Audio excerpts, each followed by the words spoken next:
cardiac electrophysiologist.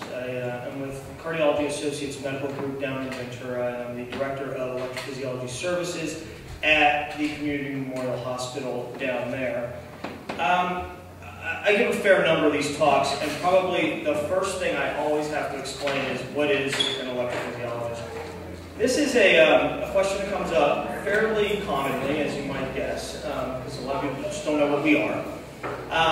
I never really gave it much thought, trying to put together a coherent answer to this question until several years ago when I was talking to my mother. And my mother says to me, "Oh, I talked to so-and-so," and I said, "Oh, how's so-and-so doing?" And she said, "Oh, she's doing good. I told her that you were a cardiologist." And I got a little bit offended. I said, "Mom, I'm not just a cardiologist, I'm an electrophysiologist." She goes, yeah, I don't know what you do. I can't tell the difference. I don't know what you do.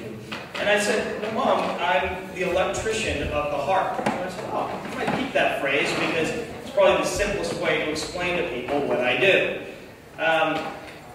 We're going to start, and it's not my intention during this little short program to make you junior cardiologists or junior electrophysiologists, but in order to understand what I'm going to talk about, we're going to have to get a little bit of an understanding of how the heart works. So this is sort of the way the heart looks, and you know, I have two young daughters, and they draw pictures of the heart for me all the time, and they don't look exactly like this. They're sort of more symmetrical and kind of cuter, but the heart really looks like a football. That's what it sort of looks like.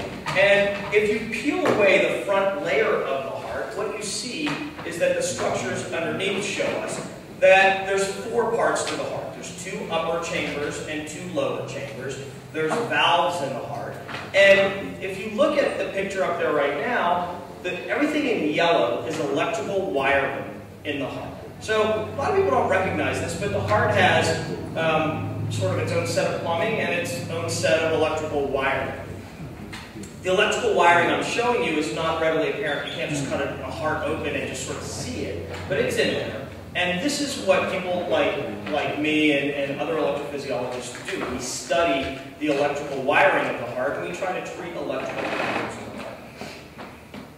The electrical system of the heart keeps the heart beating in time. It keeps it controlled and regular. Each heartbeat starts with an electrical impulse that comes out of the sinus node, which is the pacemaker of the heart. So if you ever talk to people and they're like, "Oh, I'm getting a pacemaker," truth is you already have one. You've always had one. You were born with one. We all have one. Some people, as their bodies get older, for a variety of different reasons, need to have an artificial pacemaker.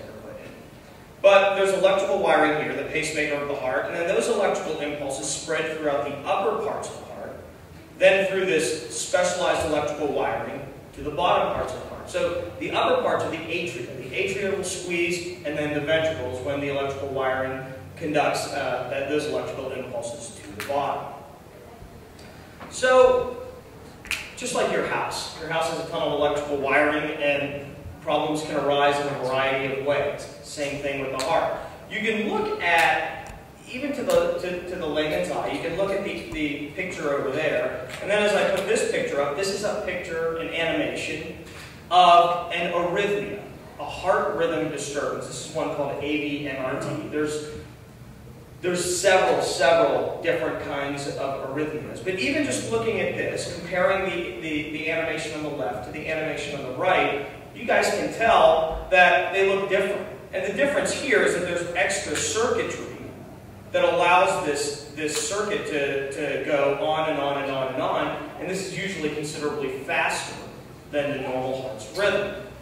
It's not the only kind. There's something called atrial flutter. This is a bigger circuit, typically in the right upper chamber, the right atrium of the heart, that goes around and around. And then this one is what we call atrial fibrillation. This is just chaotic activity in the heart. I was showing my daughters these slides before I came over here, and I told my kindergartner that this is like a room full of kindergartners without teachers around. Just we're running crazy through the heart. So that's atrial fibrillation. And I would bet my car, and I like my car, I would bet someone in this room either has atrial fibrillation or knows someone with atrial fibrillation. It is the most common arrhythmia that we deal with. So, how can we tell these different arrhythmias apart? we do a study called an electrophysiology study. And all of the things I'm going to tell you about are services that we offer at the Community Memorial Hospital. And I will say this, there's almost no circumstance that should make a patient with a heart rhythm disturbance have to go to Los Angeles or one of these other places that historically you've had to go to get this kind of care. We offer all of this care at Community Memorial Hospital. So what do we do to tell these different arrhythmias apart? What we do is we do a procedure called an electrophysiology study. We take it to the hospital. It's an elective procedure. We take you to our special procedure room. We lie you flat on the table, sedate you. Some of you may have had a heart angiogram or a heart catheterization, or known people that did. This is very similar. It's different in some ways. We put big IVs in the veins in the leg, right in the groin, and then we put catheters up into the heart. And this is a catheter. All these little dark black spots are electrodes. Just like you ever have an EKG and they put electrodes on your body, these are tiny little electrodes. You see there's 4 different catheters in the heart right now. I manipulate the catheters from outside the body, and using X-ray visualization, as you're seeing here, I put the catheters where I want to put them. Once I put the catheters in the body, they look kind of like this. Here's the electrical wiring in yellow, here's all the different catheters, and we get all these kind of signals. What do we do with that?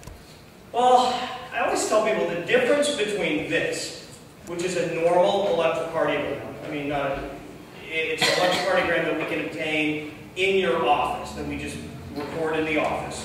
The difference between that and this, these are the electrograms that I collect from the catheters within your heart, is roughly the difference between this and this. None of you should know what this is. This is actually a Google Earth view of my house, and this is a picture of my kitchen. So I think maybe one person here has actually seen the inside of my kitchen. But that's roughly the difference. It's like looking at your house. Looking at your house from a 10,000-foot view is what the electrocardiogram gives us in looking at your electrical system. When I put catheters into your heart, that gives me the view from inside your heart. It's a blueprint of the electrical wiring of your heart. It's very, very helpful. Let's take atrial flutter as an example. Okay? So atrial flutter is this big circuit. It goes around and around. And when we look at the electrocardiogram for atrial flutter, it looks like this. It tells us some things. People like myself who have looked at thousands of electrocardiograms of heart rhythm disturbances can tell, yeah, this is atrial flutter. It's likely to be in the right atrium. It's likely to move counterclockwise. And I can infer all of this from this electrocardiogram. Can I be 1,000% sure? No, because this is a limited view. So what we do is we put catheters into the heart, such as these, with little electrodes on them, and we can record all of these signals. And this tells me without a doubt, yes, this is atrial flutter. Well, then we move on, and we do this with a 3-dimensional mapping system. And this is a very cool piece of technology. What this is this is a recreation of the right atrium, the right upper chamber of the heart. I made this. I put catheters into a patient's heart. I used a specialized mapping system, and I made this little geometry, this little map of that one chamber of the heart. And then I watched the electrical impulses. If you just watch the white, you'll see it travel around and around and around and around. And I can tell from looking at that, and trust me, you don't all have to be able to tell exactly what that is. It took me, a dozen years to be able to do what I do. But I can tell that is what we would call typical atrial flutter. The good news is it's curable, and many, many arrhythmias are curable. You have to put this into the context of the history of medicine. In the history of medicine, we have not been able to cure many things. We can temporize many things. We can manage many things. If anyone has high blood pressure or high cholesterol, you know what I'm talking about. You take a pill every single day. But there's very, very few things that we can actually just flat out cure. And this is one of them. So the procedure we do to cure atrial flutter and many other of these heart rhythm disturbances is called an ablation procedure. And it's fairly straightforward conceptually. It's a little bit more difficult when you do it, but conceptually it's simple. We basically burn a line through the critical part of the circuit. It's like cutting a wire in a circuit. We all understand what that's about. Cut a wire in a circuit, and then the electrical impulse can no longer get through here, and it runs into what we would say is a line of blood. Pretty straightforward.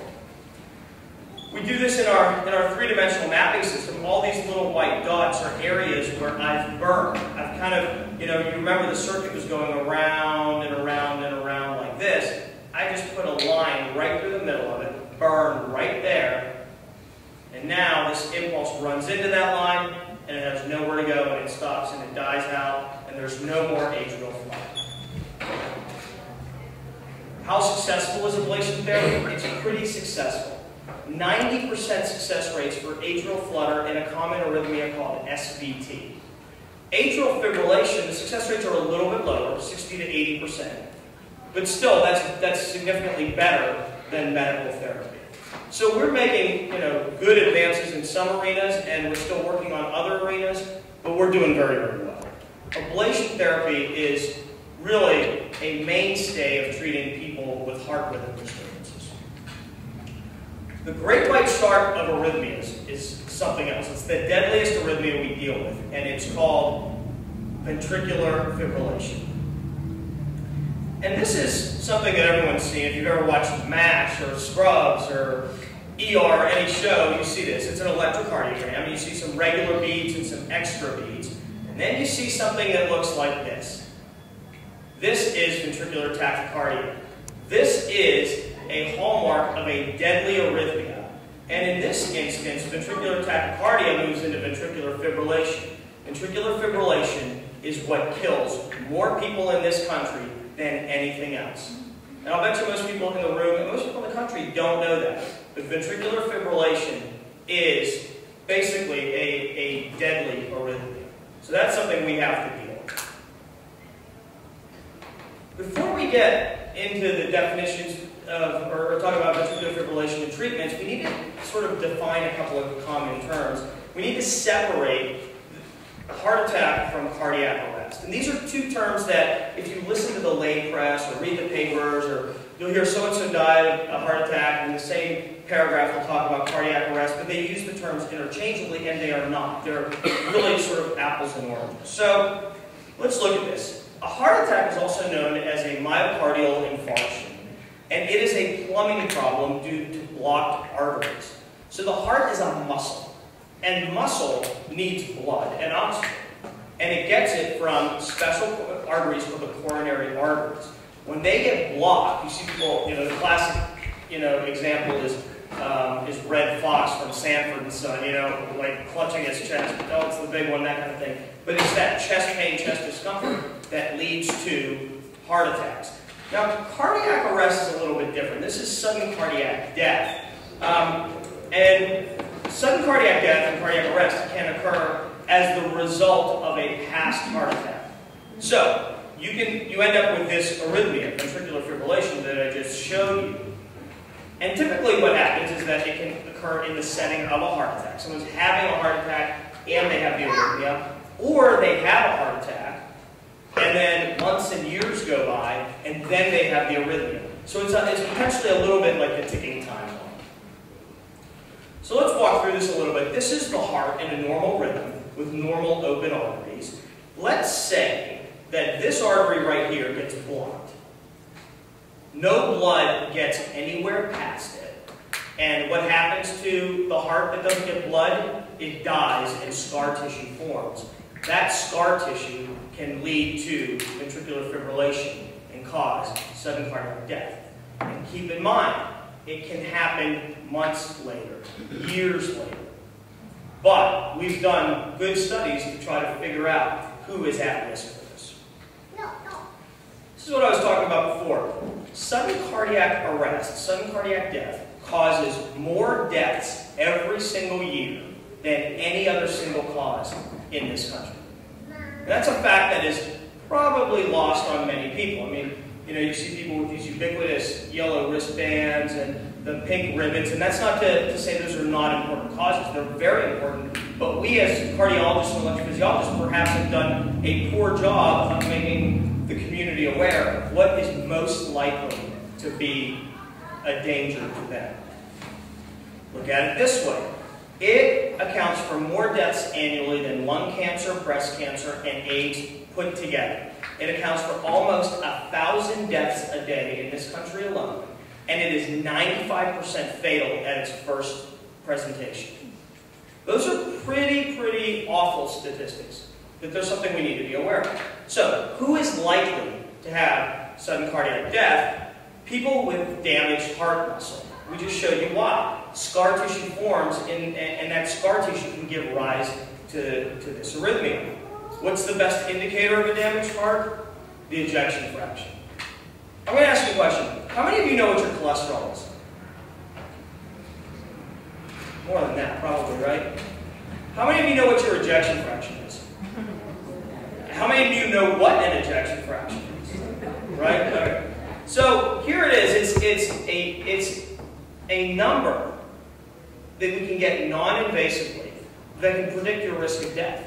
And how do we do that? We do it with something called an echocardiogram. This is an ultrasound of the heart. There's no radiation involved. We can do it. You don't have to fast. We schedule it in the office. It's an outpatient procedure. And really what we do is we take a picture, a moving, real-time picture of the way your heart's working. The outline chamber here is the left ventricle, the main pumping part of the heart. And you can see the difference between this one, which is normal, and this one, which is the normal heart. All the walls are coming together. They're all squeezing at the same time. Nice, good-looking motion. Here you've got a big, baggy heart. The walls are kind of coming in at their own pace, and they're not squeezing very robustly at all. The solution to sudden cardiac death is the implantable cardiodefibrillator, or the ICD. And it's a fairly straightforward procedure to put one in these days. It usually takes me less than an hour to put it in. The patient goes home the next day. So a little incision right up here below the collarbone. The device is smaller than a pack of playing cards with 1 or 2 or 3 wires that go into the heart. The whole thing is basically a computer chip. Senses every heartbeat. If your heart takes off and races in that ventricular fibrillation rhythm that I showed you, the device will send a shock out to restore a normal rhythm. This is very easy to understand slide. This is a major trial that was published almost 10 years ago. But in the black is your likelihood of survival, living, if you have a defibrillator, and your likelihood of living without a defibrillator if you've got a damaged heart. And what this tells us is that you're 30 to 50% more likely to die if you've got a damaged heart and you don't have a defibrillator.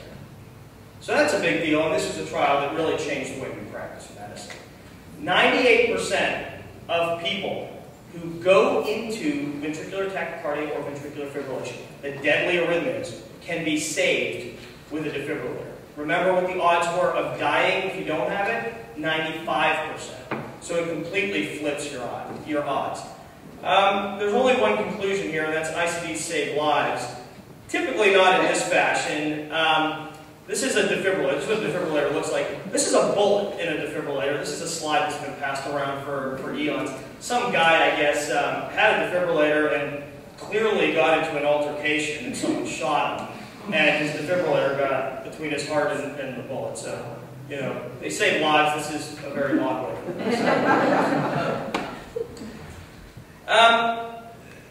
Typically, I do these talks and people have more questions. Our website, Cardiology Associates Medical Group, our website is called cardiacadvantage.com, and that's our phone number up there. If you have any questions, we try to keep our website updated to give you answers on all manners of cardiovascular disease. We are a full-service cardiovascular specialty group, and we have stuff on electrophysiology and all the other things that we do there. So if you have any questions, that's a pretty good place to start. Additionally, in the next 10 days, I'm starting a website, a patient information website. It's going to be called heartrhythmanswers.com. My target date to go online is November 3rd, and I'm going to have detailed answers as well as a patient blog and a physician blog and things like that to give patients more information about heart rhythm disorders. Thanks for your attention. I'll take any questions.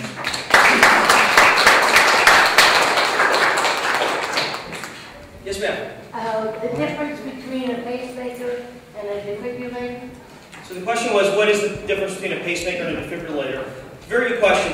Defibrillators all have pacemaker function, so they all do what pacemakers do. Pacemakers are designed for people whose heart rates go slow. And what they do is, it's the same sort of setup as that picture I showed you. There's wires in the heart. They'll send out tiny little impulses. You won't feel them.